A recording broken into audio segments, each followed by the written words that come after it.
Hello everyone, my name is Gulab Shah और आप सभी देख रहे हैं मेरा official channel DU Education Club. I hope आप सभी ठीक होंगे और अपनी अपनी स्टडी बहुत अच्छे से कर रहे होंगे।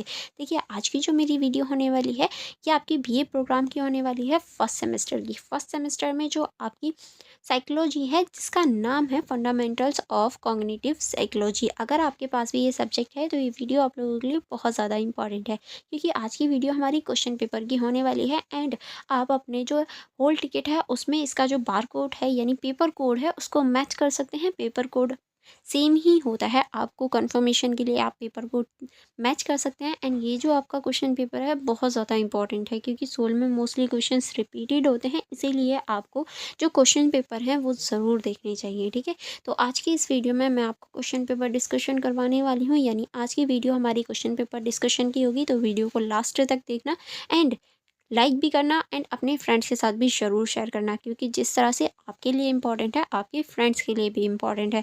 तो वीडियो को लाइक करना एंड अपने फ्रेंड्स के साथ शेयर करना। चलिए स्टार्ट करेंगे। ये जो क्वेश्चन पेपर है ये आपको 90 मार्क्स का है, 3 घंटे के लिए आपको दिया जाएगा। थोड़े से इंस्ट्रक्शंस होते हैं जो आपको पढ़ लेने चाहिए। यहाँ आप देख सकते हैं आपको 3 अटेम्प्ट करने हैं पार्ट ए में से एंड 3 अटेम्प्ट करने हैं पार्ट बी में से। ये आपके इंस्ट्रक्शंस हो जाते हैं कि आपको कितने क्वेश्चन अटेम्प्ट करने हैं। एंड इस क्वेश्चन पेपर का जो आंसर है वो आप इंग्लिश या फिर हिंदी लैंग्वेज में लिख सकते हैं, ये आपके ऊपर डिपेंड करता है। ऐसा नहीं है कि आपने इंग्लिश लैंग्वेज में एडमिशन लिया है तो आप इंग्लिश में ही अटेम्प्ट करेंगे, या हिंदी लैंग्वेज में एडमिशन लिया है तो हिंदी में ही अटेम्प्ट करेंगे। नहीं, ये आपके ऊपर डिपेंड करता है, आप जिस भी लैंग्वेज में चाहें उस लैंग्वेज में क्वेश्चन पेपर अटेम्प्ट कर सकते हैं। ठीक है, इसीलिए ये आपको इंस्ट्रक्शन दिए जाते हैं। एंड यहाँ भी आप ये सारे इंस्ट्रक्शंस देख सकते हैं हिंदी में, कि जो आपका भाग ए है उसमें 3 प्रश्न एंड भाग जो बी है उसमें 3 प्रश्न आपको अटेम्प्ट करने हैं। हिंदी या फिर अंग्रेजी में इस क्वेश्चन पेपर का आंसर आप दे सकते हैं। ठीक है, चलिए स्टार्ट करेंगे क्वेश्चन पेपर से।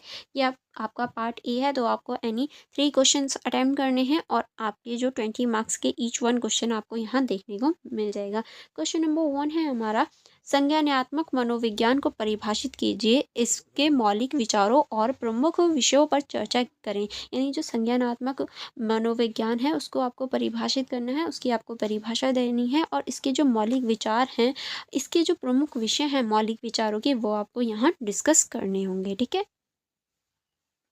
एंड इसका आपका क्वेश्चन नंबर जो 2 है वो देखने को मिल जाता है। क्वेश्चन नंबर 2 है आपका, ध्यान की प्रकृति पर चर्चा कीजिए, ध्यान को प्रभावित करने वाले बाहरी और आंतरिक निर्धारकों की व्याख्या कीजिए। यानी आपको इस क्वेश्चन में बताना है कि ध्यान की जो प्रकृति है वो क्या होती है और जो ध्यान को प्रभावित करते हैं बाहरी और जो आंतरिक निर्धारक होते हैं, यानी जो बाहरी और आंतरिक डिस्ट्रैक्शंस होते हैं वो क्या क्या डिस्ट्रैक्शंस होते हैं, वो सारी चीज़ें आपको इस क्वेश्चन में बतानी है। देखिए, ये वाला क्वेश्चन जो है वो आपका 10 मार्क्स का हो जाता है एंड ये वाला जो क्वेश्चन है वो भी आपका 10 मार्क्स का हो जाता है। इसी तरीके से ये क्वेश्चन आपका 20 मार्क्स का हो जाता है। तो आपको अच्छे से ध्यान की जो डेफिनेशन है, ध्यान की जो प्रकृति है उसको डिफाइन करना होगा। ठीक है, चलिए आगे बढ़ेंगे क्वेश्चन नंबर थर्ड की ओर। चलिए आगे बढ़ेंगे क्वेश्चन नंबर थर्ड की ओर। क्वेश्चन नंबर थर्ड है हमारा, समस्या समाधान की प्रकृति का वर्णन करें, उदाहरण की सहायता से समस्या समाधान में प्रयुक्त रणनीति का वर्णन कीजिए। यानी समस्या समाधान की जो प्रकृति है वो क्या होती है वो आपको बताना है और उदाहरण के साथ यानी एग्जाम्पल के साथ ही आपको समस्या समाधान के जो प्रयुक्त रणनीति है, यानी अगर हम किसी प्रॉब्लम में फंस जाएं तो उस प्रॉब्लम से निकलने के लिए क्या सल्यूशन होगा, क्या रणनीति हम लगाएंगे, उसका उदाहरण के साथ आपको बताना है। तो देखिए, समस्या समाधान की जो प्रकृति है उसका वर्णन करना है आपको एंड इसके आपको मिलेंगे 5 मार्क्स एंड उदाहरण के साथ जब आप इसको पूरी रणनीति को समझाएंगे उसके मिलेंगे आपको 15 मार्क्स। ठीक है, इस तरह से ये आपको क्वेश्चन देखने को मिल जाता है। तो अच्छे से कीजिएगा, क्योंकि प्रॉब्लम कोई भी हो उसका सोल्यूशन कोई ना कोई होता है, उसमें कोई ना कोई रणनीति ज़रूर लगती है, वही रणनीति आपको इस क्वेश्चन में बतानी है। ठीक है, उसके बाद में ये आपका क्वेश्चन नंबर 4 स्टार्ट हो जाता है। क्वेश्चन नंबर 4 है आपका, संज्ञानात्मक मनोविज्ञान के ऐतिहासिक परिप्रेक्षण पर चर्चा करें। यानी जो संज्ञानात्मक मनोविज्ञान है इसका जो ऐतिहासिक परिप्रेक्षण है वो आपको बताना है, उसके ऊपर चर्चा करनी है। इसका जितना भी इतिहास है संज्ञानात्मक मनोविज्ञान का, वो सारी चीज़ें आपको डिस्कस करनी है, इतिहास से डिस्कस करनी है। यानी इतिहास में किस तरह से ये शुरू हुआ, किस तरह से इसको एक तरह से अटेंशन मिलने लगी, किस तरह से लोगों ने इसे समझना पढ़ना शुरू किया, ये सारी चीज़ें आपको इस क्वेश्चन में स्टार्ट करनी है। ठीक है, ये ये सारी चीज़ें आपको बतानी होगी और किस तरह से इसका जन्म हुआ और किस किस इंसान ने या किस किस व्यक्ति ने इसमें इम्पोर्टेंट रोल निभाया संज्ञानात्मक मनोविज्ञान को बढ़ाने के लिए। ठीक है, तो ये सारी चीज़ें आपको इस क्वेश्चन में बतानी है, जो आपका 20 मार्क्स का हो जाता है। उसके बाद में क्वेश्चन नंबर 5 स्टार्ट हो जाता है आपका। चलिए देख लेते हैं। क्वेश्चन नंबर 5 है आपका, धारण के नियमों की व्याख्या करें। धारण के भ्रम क्या है, यानी आपको बताना है धारण के जो नियम हैं वो क्या होते हैं, इनकी आपको व्याख्या करनी है, जो कि 10 नंबर के हो जाते हैं। फिर उसके बाद में धारण की जो भ्रम है वो क्या है, यानी धारण के जो भ्रम होता है, भ्रम किस अवस्था में हो जाता है, क्या कैसे होता है, ये सारी चीज़ें आपको बतानी है, जो कि आपके 10 नंबर में हो जाता है।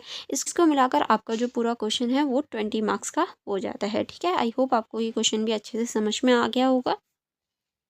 एंड अब आपका जो पार्ट बी है वो स्टार्ट हो जाता है, जहां आपको 3 क्वेश्चन करने हैं। ईच वन क्वेश्चन आपका 10 मार्क्स का होगा। ठीक है, ये आपके इंस्ट्रक्शंस हो जाते हैं।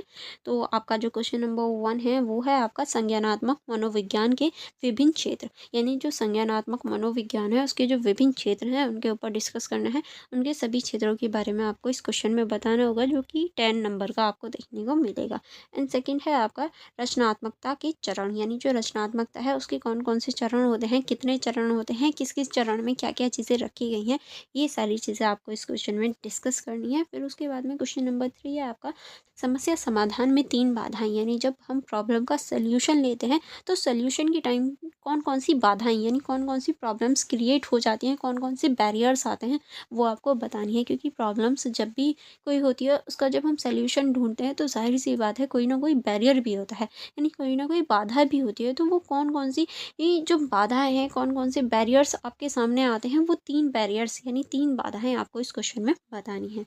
उसके बाद में क्वेश्चन नंबर 4 है आपका रचनात्मक ध्यान। रचनात्मक ध्यान क्या होता है, किस तरह से जो रचनात्मक ध्यान है उसमें व्यक्ति रचना करता है, उसमें सारी चीज़ें रचनात्मक रूप से होती हैं और किस तरह से वो रचनात्मक ध्यान में ज़्यादा ध्यान दे पाता है, ये सारी चीज़ें आपको इस क्वेश्चन में बतानी है। उसके बाद में क्वेश्चन नंबर 5 है आपका अनुभूति और संस्कृति के बीच संबंध, यानी जो अनुभूति है और जो संस्कृति है और इन दोनों के बीच में क्या संबंध है और किस तरह से संबंध है, वो सारी चीज़ें आपको इस क्वेश्चन में बतानी है। एंड इस क्वेश्चन के साथ ही आपका जो पूरा क्वेश्चन पेपर डिस्कशन है वो कंप्लीट हो जाता है। अगर स्टिल किसी क्वेश्चन में डाउट हो, प्रॉब्लम हो, तो आप मुझसे पूछ लीजिएगा। Otherwise for more information, for more connectivity, आप मेरा टेलीग्राम ग्रुप ज्वाइन कर सकते हैं, मेरी इंस्टाग्राम ID चेकआउट कर सकते हैं, मेरा टेलीग्राम चैनल जो है उससे ज्वाइन कर सकते हैं। इन सब का जो लिंक है वो आपको डिस्क्रिप्शन बॉक्स में मिलेगा, तो डिस्क्रिप्शन बॉक्स चेक करना मत भूलिएगा। टेलीग्राम ग्रुप में आप अपनी कोई भी क्वारी मुझसे पूछ सकते हैं। एंड आपको नेक्स्ट किस सब्जेक्ट की वीडियो चाहिए वो भी आप मुझे बता सकते हैं। टेलीग्राम चैनल में आपको notes, question paper and important जो नोटिस होते हैं जो सोल की तरफ से प्रोवाइड करवाए जाते हैं, वो सारी चीज़ें इन्फॉर्मेशन आपको मिल जाती हैं। एंड मैं आपको बता दूं, मैं सिर्फ क्वेश्चन पेपर ही नहीं दिखाती, मैं पढ़ाती भी हूँ एंड इंपॉर्टेंट क्वेश्चंस भी कराती हूँ, क्वेश्चन पेपर भी दिखाती हूँ एंड जो सोल की ये जो इम्पॉर्टेंट नोटिस या इम्पॉर्टेंट चीज़ें होती हैं वो भी मैं आपको बताती हूँ, जो जैसे कि आपके एडमिशन्स हो गए एंड आपका रिज़ल्ट हो गया एंड आपकी डेट शीट वगैरह हो गई, इन सभी से रिगार्डिंग जो इन्फॉर्मेशन है वो भी प्रोवाइड करवाती हूँ। तो इन सभी के लिए आप मेरे यूट्यूब चैनल को सब्सक्राइब करके बेल आइकन को प्रेस करना मत भूलिएगा एंड अपने फ्रेंड्स के साथ भी वीडियोज़ को शेयर करना एंड लाइक करना मत भूलिएगा। चलिए अब हम मिलेंगे नेक्स्ट वीडियो में। Thank you for watching everyone.